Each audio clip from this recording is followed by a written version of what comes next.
Well, now, as moves progress to reform the law that helps future-proof the lives of people with dementia, brain injury, mental health problems and learning disabilities, what do doctors, lawyers and their clients need to know about judging whether people have the mental capacity to make decisions? Many professionals in this area have signalled that the 3-decade-old Protection of Personal and Property Rights Act is out of date.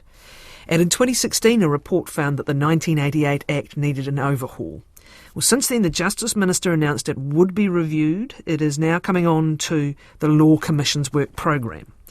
In the meantime, however, legal and medical decisions are being made for people who can no longer make them themselves.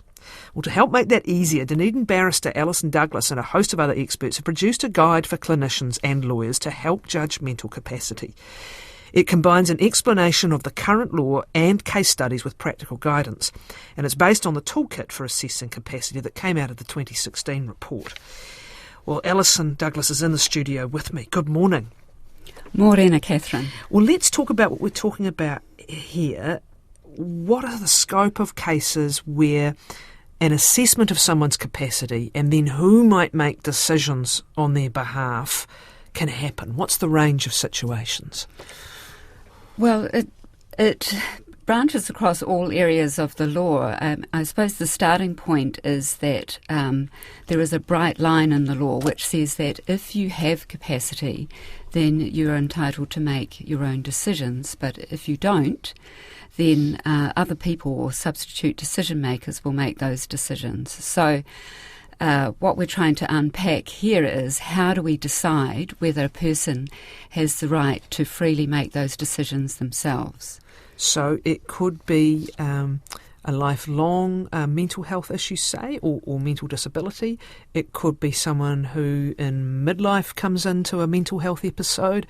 It could be elderly parents perhaps beginning to develop dementia. These are the whole range of ways where this question could come to be asked. Absolutely. So, of course, there is our ageing population and there is the avalanche of people with dementia, which is a progressive disease, which means that people will, over time, lose their capacity or competence for decision-making. But there is a whole raft of situations, people who might have sustained a traumatic brain injury, for example. ACC claimants often need support in this area if they've had brain injury. There are people with mental illness. So mental illness per se doesn't mean to say that you lack capacity for decision-making, but people with mental disorders can, for example, have a fluctuating situation. So if you've got bipolar disorder or other areas where you may find that it's about a person's inability to reason and reach a decision. And finally, one other important area, of course, is people with learning disabilities. So they may have a long lifetime issue around intellectual disabilities. Are drug and alcohol, episodes of drug and alcohol abuse also sometimes in play here, did I read? Yes, well, there is in fact a new compulsory treatment law around severe substance addiction. And so what that law has come into play means that capacity or incapacity to consent to treatment is now going to be a criteria. So your addiction can be so severe that you actually lose the mental capacity to make decisions around your treatment. Just to get our terminology right at the outset, if this is determined, if it's been determined that someone's capacity for decision-making requires someone else to act on their behalf, what then happens? Is this what we're talking about, enduring powers of attorney? Is that the normal process that then follows such a finding? Well, the starting point is really around capacity is informed consent, really. It comes traditionally from medical law about doctors deciding whether a person has or a patient has capacity to make an informed decision about their treatment or care, and if not, whether someone else needs to make that decision. And then it's expanded across the law, if you like. So the main law which you're referring to is the Protection of Personal and Property Rights Act. We call it the Triple PRA. PR Act, yep. for those in the know.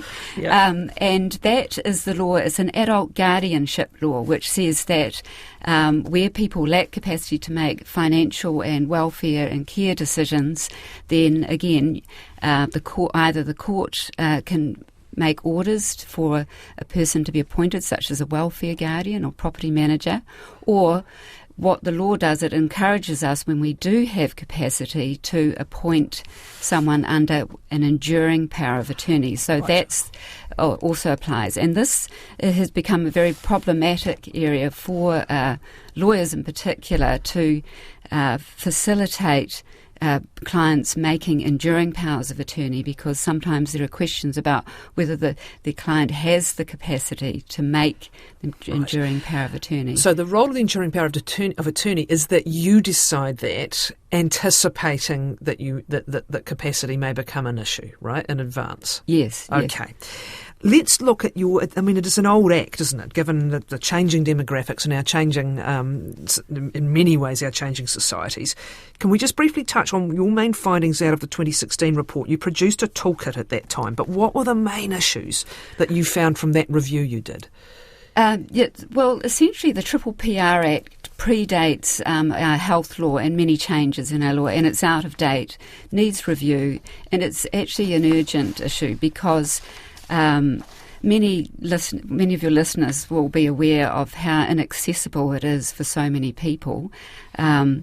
It's an area of law where New Zealand's lagging behind other countries, mainly because there is the Convention on the Rights of Persons with Disabilities. So that's a very important human rights convention which requires us to rethink domestic laws and think about how people can be supported in making decisions. So the buzzword is supported decision making.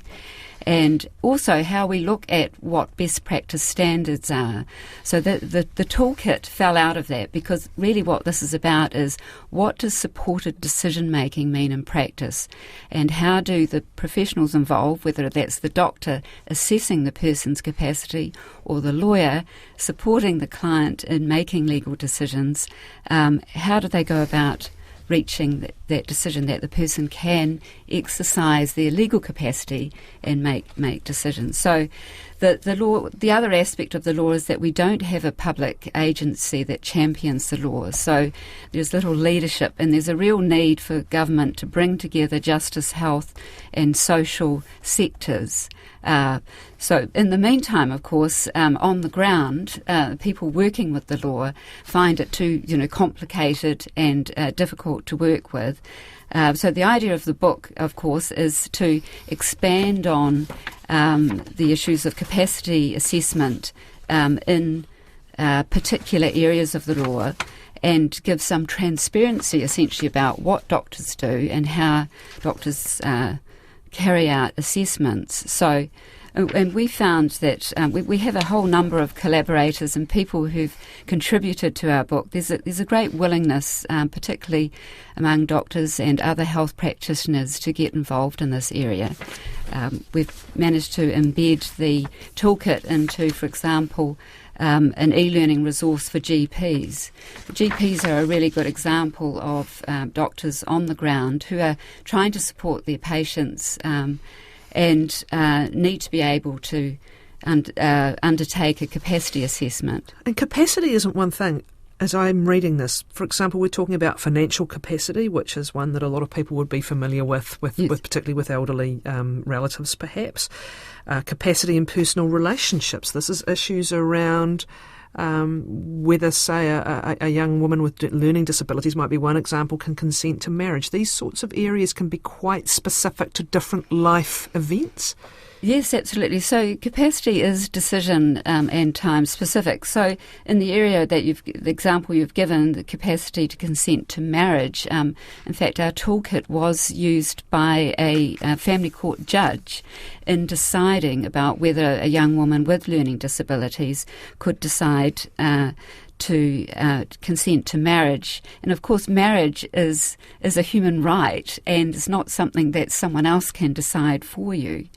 And it also, going in another layer, it includes actually capacity to consent to sexual relationships. So, for example, we've had a psychologist give us a commentary on how that delicate topic might be assessed. And this is actually a very prevalent issue, for example, for older adults in rest homes, and how carers and managers deal with what might be called disinhibiting behaviour sometimes. So it goes down to very personal issues, as well as other issues around, for example, advanced directives. These are underutilised in our health system. And this is, again, the idea that you make decisions about advanced refusal of treatment whilst you have capacity for that time when you might lose capacity. Does that have any weight in law at the moment, an advanced directive? In the end, can the doctor decide differently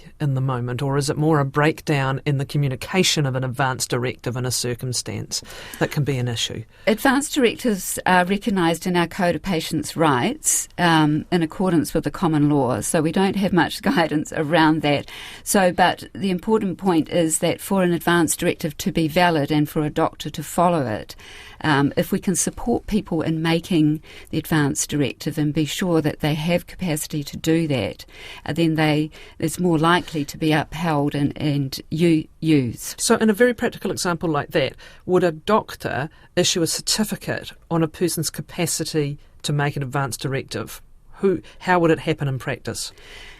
In practice, the advanced directive is obviously made in advance, but when it comes to the decision, there's no sort of formal or outside involvement. The doctor would simply be looking at whether or not the advanced directive was valid and applicable to the particular instance. Right. For example, a decision around withdrawal of treatment, for example.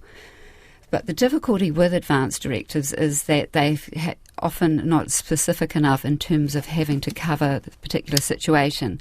The point here about supporting people is that we could have many more advanced directives being utilised, because if we can support people to be making them and being clear about what their directives are, there's more chance that they can be found to be valid at the point in time when they need to be used. Alison, liberty and placement in care is an interesting one. When someone is in a care home, this chapter, I think, is about their rights in that circumstance. Could you explain a little bit more? The question is there a suitable framework for the deprivation of liberty in New Zealand? Liberty and placement in care. What does this speak to? Well, this is a very topical issue. So the issue about whether people can decide for themselves as to, for example, an older person with dementia, whether they can remain in their own homes or whether they will be put into care, and indeed locked care, such as secure dementia units, is a hugely topical area. So being able to have a transparent process around how we assess the person's capacity to decide for themselves or not is very important. And internationally there's been work done on, and the Convention on the Rights of Persons with Disabilities is also about whether people how they should be supported, and also what kind of safeguards we should have in law as a check and balance in the system, rather than placing people in care and then after the event saying whether that shouldn't have happened and whether it's legally authorised. So, Alison, it's fascinating. I'm just thinking it's a slow-moving process going onto the Law Commission's work stream, and then the Law Commission reports, and then do politicians pay any attention to it? It seems a slow process for something so important right now. It does. It was 3 years ago I was on this program, Catherine, but I'm really very pleased to say that the Minister of Justice, Andrew Little, has put this on the work program. There's a huge whānau, if you like, of people involved in mental capacity law and practice, and there is great interest in moving the law ahead, and also really looking if we can work towards a nationally accepted code of practice, because that's really important. And speaking of whānau, of course, there's the different cultural and spiritual perspectives of this decision-making as well, including the biases that can come into a system involving the decision-makers. That's another whole area of the book as well, right? It is. So along with the psychiatrist, Dr. Greg Young, and ethicist, Professor John McMillan, so we brought that multi a disciplinary approach to our book. We've got Professor Joe Baxter, who's brought Māori perspectives and case studies about, how for clinicians to be culturally competent and take into account these perspectives. Thank you. Please come back. We might just pick out one or two specific areas and do them in more detail, perhaps in one of our legal commentary segments, because I know there'll be a lot of people really interested to get informed in this. So perhaps we'll talk again, Alison. Thank you so much. Thank you. Alison Douglass and Assessment of Mental Capacity, the New Zealand Guide for Doctors and Lawyers. She has co-authored and edited.